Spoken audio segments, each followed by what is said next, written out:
জল্পনা কল্পনা কাটিয়ে অবশেষে আজ সকাল থেকে রাজপথে নেমেছে বাংলাদেশ আওয়ামী লীগ। আগামী 19 এবং 20শে জানুয়ারি বিশেষ কিছু কি ঘটতে যাচ্ছে, বিশেষ কিছু ঘটবে। মানুষের মুখে মুখে এখন এই দুটি তারিখের বিষয় ছড়িয়ে বেড়াচ্ছে, বিশেষ করে সামাজিক যোগাযোগ মাধ্যমে 19 এবং 20 জানুয়ারি নিয়ে অনেক কথা ছড়াচ্ছে। আওয়ামী লীগ আগামী 2-3 মাসের মধ্যে পূর্ণাঙ্গভাবে বাংলাদেশের রাজনীতিতে আবির্ভূত হবে। সারা বাংলাদেশে শেখ হাসিনা গণসংবর্ধনা কমিটি গঠন করুন। প্রধানমন্ত্রী আসছে, রাজপথ কাঁপছে। শেখ হাসিনা আসছে, রাজপথ কাঁপছে। 26শে মার্চের আগে আমাদের ফাইনাল প্রস্তুতি নিয়ে রাখতে হবে। Doctor Mohammad Yunus sir, you are not fit for Bangladesh. 1 ঘন্টার ভিতরে সমন্বয়ক কিংবা উপদেষ্টাদের পদত্যাগ করতে হবে। আপনারা না পদত্যাগ করে ফেলো, কারণ আপনারা প্রতিটা জায়গায় ব্যর্থ। নব্য দখলদারদের অস্তিত্ব থাকবে না। তো তারা যেভাবে কর্মসূচি ঘোষণা দিচ্ছে, ইউনূস সরকারের পতন কি তাহলে হয়ে যাবে? 2024 সালকে একটি অন্ধকারময় বছর হিসেবে ভুলে যেতে চায় আওয়ামী লীগ। নতুন বছর 2025-এ রাজনীতিতে ফিরতে চায় দলটি। আওয়ামী লীগ আগামী 2-3 মাসের মধ্যে পূর্ণাঙ্গভাবে বাংলাদেশের রাজনীতিতে ফিরবে। সাবেক তথ্য প্রতিমন্ত্রী মোহাম্মদ আলী আরাফাত বিবিসি বাংলাকে এসব কথা বলেন। নতুন বছরে দলটি আবারও মাঠের হাসিনা গণসংবর্ধনা কমিটি গঠন করুন। আমাদের মাননীয় প্রধানমন্ত্রী বঙ্গবন্ধু শেখ হাসিনা ইনশাল্লাহ খুব শীঘ্রই ইনশাল্লাহ দেশে ফিরবেন। প্রধানমন্ত্রী হিসেবে ইনশাল্লাহ বাংলাদেশের মাটিতে উনি দেশে ফিরবেন। সো এখন আমাদের কাজ হচ্ছে যে আন্তর্জাতিক পর্যায়ে যে কাজগুলো যারা করা দরকার তারা আন্তর্জাতিক পর্যায়ে তারা তাদের কাজগুলো করতেছে। কূটনীতিক কাজ যাদের করা দরকার তারা ওই কাজগুলো করতেছে। আমাদের যারা আওয়ামী লীগের বিভিন্ন সহযোগী সংগঠন, অঙ্গ সংগঠন এবং আওয়ামী লীগের নেতৃবৃন্দ আছি, আমরা যারা সারা বাংলাদেশে বঙ্গবন্ধু সৈনিকের আছি, আমাদের কাজ হচ্ছে শেখ হাসিনা সংবর্ধনা কমিটি গঠন করা। আমাদের এই সংবর্ধনাতে যেন তাকে রিসিপশন যেদিন করা হবে সেদিন যেন আমাদের 1 কোটি লোকের উপস্থিতি যেন আমাদের থাকে। শেখ হাসিনাকে বাংলাদেশে 1 কোটি লোকের মাধ্যমে 1 কোটি লোকের সংবর্ধনা দিয়ে তাকে বাংলাদেশে ফিরিয়ে নিতে হবে। প্রত্যেকটি জায়গায় আপনারা শেখ হাসিনা সংবর্ধনা কমিটি করে ফেলুন।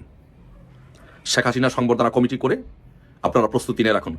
26শে মার্চের আগে আমাদের প্রস্তুতি নিয়ে রাখতে হবে। 1 মাসের ভিতরে, এই 1 মাসের ভিতরে আমাদের কমিটি করে একদম রেডি করতে হবে। 26শে মার্চের আগে আমাদের ফাইনাল প্রস্তুতি নিয়ে রাখতে হবে। শেখ হাসিনা 26 তারিখের আগে ইনশাল্লাহ শেখ হাসিনা বাংলাদেশে আসবে। আমরা সংবর্ধনা প্রস্তুতি কমিটি করতেছি। একটা রব তুলেন, বাংলাদেশের একটা বাইক তৈরি করেন যে প্রধানমন্ত্রী আসছে, রাজপথ কাঁপছে। শেখ হাসিনা আসছে, রাজপথ কাঁপছে। এটা আপনারা গড়ে তুলুন। আজকে থেকে বাংলাদেশে 1 কোটি লোকের গণসংবর্ধনার প্রস্তুতি নেন। ইনশাল্লাহ দেখা হবে বিজয়ের, দেখা হবে আপনাদের সাথে রাজপথে জয় বাংলার স্লোগানে, বঙ্গবন্ধু কন্যা শেখ হাসিনার স্লোগান দেখা হবে ইনশাল্লাহ। জয় বাংলা, জয় বঙ্গবন্ধু।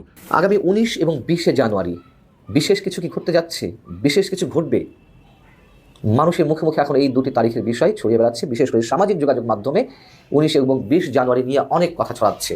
এর কোনো কোনো বিষয় নিয়ে আন্তর্জাতিক বিভিন্ন গণমাধ্যম সহ দেশের বিভিন্ন গণমাধ্যমে এর মধ্যে নানান ধরনের রিপোর্ট প্রকাশিত হয়েছে। আসলে কি ঘটতে যাচ্ছে 19 জানুয়ারি সম্পর্কে যেটি জানা যাচ্ছে তা হচ্ছে ওই দিন ক্ষমতাচ্যুত প্রধানমন্ত্রী আওয়ামী লীগ সভানেত্রী শেখ হাসিনা দলীয় নেতাকর্মীদের সঙ্গে একটি ভার্চুয়াল বৈঠকে যোগ দেবেন। ভার্চুয়াল বৈঠকে যোগ দেবেন, সমাবেশ নয়। এবং সেখানে তিনি দিক নির্দেশনামূলক নানান ধরনের বক্তব্য দেবেন।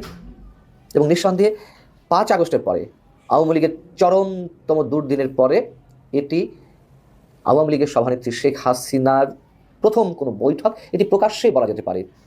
এই যে তথ্য প্রযুক্তির যুগে ভার্চুয়াল বৈঠক, এগুলো তো আমরা এখন আর গোপন কোনো বৈঠক বলতে পারি না, প্রকাশ্যে বৈঠকই বলতে পারি। এবং এটি প্রথম। কেন প্রথম বলছি, এর আগে শেখ হাসিনা যুক্তরাষ্ট্রে আওয়ামী লীগের সমাবেশে ভার্চুয়ালি যোগ দিয়েছেন, যুক্তরাজ্য শাখা আওয়ামী লীগের সমাবেশে ভার্চুয়ালি যোগ দিয়েছেন, কিন্তু দলীয় নেতাকর্মীদের সঙ্গে তিনি এইভাবে কোনো ধরনের বৈঠকের মাধ্যমে কথা বলেননি। সেদিক থেকে এই বৈঠকটি নিঃসন্দেহে অন্তত আওয়ামী লীগের নেতাকর্মীদের জন্য অনেক গুরুত্বপূর্ণ। তিনি যে দিক নির্দেশনা বক্তব্য দেবেন তার মধ্য দিয়ে আওয়ামী লীগ কতটা ঘুরে দাঁড়াবে কিন্তু অথবা কতটা পারবে না সেটি তখনই বোঝা যাবে, বা তারপরে আওয়ামী লীগের অ্যাক্টিভিটিস বোঝা যাবে। কিন্তু এখন পর্যন্ত শেখ হাসিনা যেসব কথাবার্তা বলেছেন, যে ধরনের দিক নির্দেশনা দিয়েছেন, তাতে করে খুব বেশি লাভবান যে হওয়া গেছে তা নয়। যদিও সাবেক তথ্য প্রতিমন্ত্রী মোহাম্মদ আরাফাত, যাকে আওয়ামী লীগের পতনের জন্য শেষ মুহূর্তে বিভিন্ন ধরনের কর্মকাণ্ডের জন্য এই ব্যক্তিকে দায়ী করা হয়, সেই মোহাম্মদ আরাফাত তিনি বিবিসির সঙ্গে একটি সাক্ষাৎকারে বলেছেন যে আওয়ামী লীগ আগামী 2-3 মাসের মধ্যে পূর্ণাঙ্গভাবে বাংলাদেশের রাজনীতিতে আবির্ভূত হবে। এই ধরনের বড় বড় বক্তব্য আমরা শুনে আসছি, কিন্তু পূর্ণাঙ্গভাবে ঘুরে দাঁড়ানোর জন্য বা সাংগঠনিকভাবে শক্ত ভিত্তির উপরে দাঁড়াতে তারা যে পারবে সে ধরনের লক্ষণ আমরা কোনো দেখিনি, অন্তত গত 5 মাসে তাদের কোনো ধরনের বক্তব্য, বিবৃতি বা কর্মকাণ্ডের মাধ্যমে। এর আগে একটি দিবস কেন্দ্র করে, শহীদ নূর হোসেন দিবস কেন্দ্র করে তাদের যে আওয়াজ, তাদের যে নানান ধরনের বক্তব্য, বিবৃতি, প্রচারণা, তার মধ্যে মনে হচ্ছে তারা কি না কি করে ফেলবে। আমরা বলেছিলাম যে কিছুই করতে পারবে না, কিছুই হবে না, এবং সেটি দেখা গেছে। তবে 5 আগস্টের পর খুদ আওয়ামী লীগের নেতাকর্মীরা যেমনটি মনে করেছেন যে আওয়ামী লীগ বোধহয় শেষ, আর কখনো ঘুরে দাঁড়াতে পারবে না, এই ধারণা যেমন ভুল হয়েছে, এমনকি শুধু আওয়ামী লীগের নেতাকর্মীরা নয়, সাধারণ মানুষদের অনেকেও এমনটাই বলার চেষ্টা করেছিলেন যে আওয়ামী লীগ আর সহজে ঘুরে দাঁড়াতে পারবে না, কিন্তু সেই অবস্থার পরিবর্তন হয়েছে। এই বাস্তবতা, আওয়ামী লীগ আস্তে আস্তে তাদের সাংগঠনিক তৎপরতা বৃদ্ধি করছে, তবে তাদের যে হাক ডাক সেই অনুপাতে কিছুই নয়। আওয়ামী লীগ ঘুরে দাঁড়াবে সেটি আমিও নিজেও বিশ্বাস করি।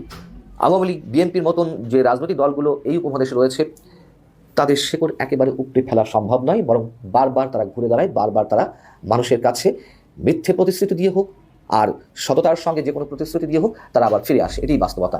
বিষয় হচ্ছে যে 19 তারিখে যে বৈঠক, সেই বৈঠকটি কেন, এর পিছনে আরেকটি উদ্দেশ্য রয়েছে। যারা জেলের বাইরে রয়েছেন, যারা সাংগঠনিক কর্মকাণ্ডে ভূমিকা রাখতে পারেন, তাদের উদ্দেশ্যেই বিশেষ করে মেসেজ দিতে যাচ্ছেন শেখ হাসিনা।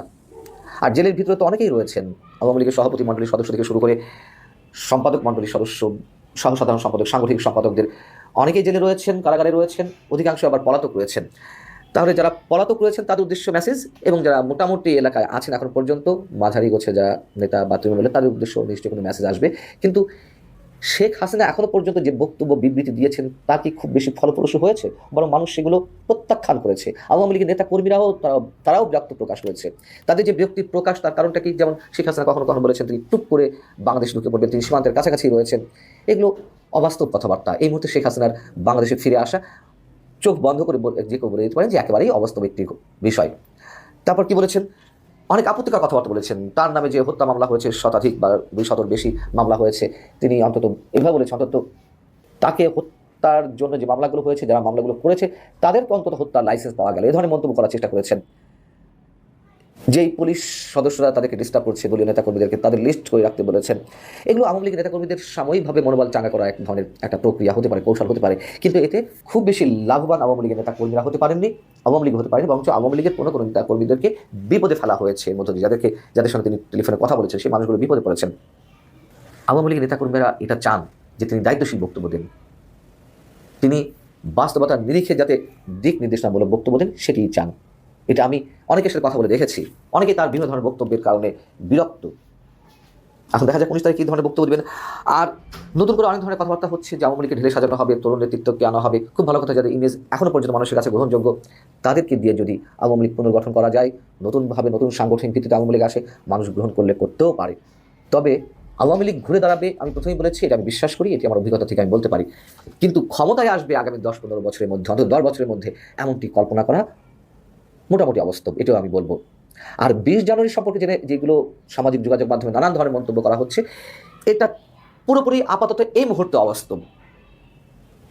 20 জানুয়ারি ডোনাল্ড ট্রাম্প মার্কিন মসনদে বসতে যাচ্ছেন আনুষ্ঠানিকভাবে, তিনি হোয়াইট হাউসে প্রবেশ করবেন, পূর্ণ ক্ষমতা গ্রহণ করবেন, এবং তারা আশা আছে ট্রাম্প ক্ষমতায় এলে একেবারে আওয়ামী লীগকে যেন কোলে করে তুলে ক্ষমতায় বসিয়ে দেবে। যেমনটা 7 জানুয়ারি নির্বাচনের আগে বিএনপির অনেকে মনে করেছিলেন, অনেকের কথা বলছি আমি, যে যুক্তরাষ্ট্র বোধহয় আওয়ামী লীগের পতন ঘটিয়ে বিএনপিকে ক্ষমতায় বসিয়ে দেবে। এটি সত্য কথা যে যুক্তরাষ্ট্রের অনেক ধরনের কৌশল থাকে, অনেক ধরনের প্রক্রিয়া থাকে, ডেভেলপিং কান্ট্রিগুলোতে রাজনৈতিক বিষয়ে হস্তক্ষেপ করেন তাদের নানান উদ্দেশ্য হাসিলের।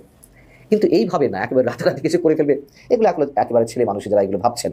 হ্যাঁ, ট্রাম্প ক্ষমতা এলে জো বাইডেন প্রশাসন, ডক্টর মোহাম্মদ ইউনূস প্রশাসন যেভাবে সহযোগিতা করছিলেন বা করার প্রতিশ্রুতি দিয়েছিলেন, সেটি হয়তো থাকবে না। তার কিছু কিছু সিমটম আমরা এর মধ্যে দেখতে পাচ্ছি। কিন্তু তাই বলে 20 জানুয়ারি ডক্টর মোহাম্মদ ইউনূসের বিদায় হয়ে যাবে, বর্তমান সরকারের পতন ঘটবে, আওয়ামী লীগকে একেবারে সগৌরবে বাংলাদেশের ক্ষমতার মসনদে নিয়ে এসে বসিয়ে দেবে, এগুলো যারা মনে করছেন আমার মনে হয় তারা কল্পনা জগতে বসবাস করছেন। তবে 19 জানুয়ারিটি অবশ্যই আওয়ামী লীগ নেতাকর্মীদের জন্য গুরুত্বপূর্ণ একটি দিন।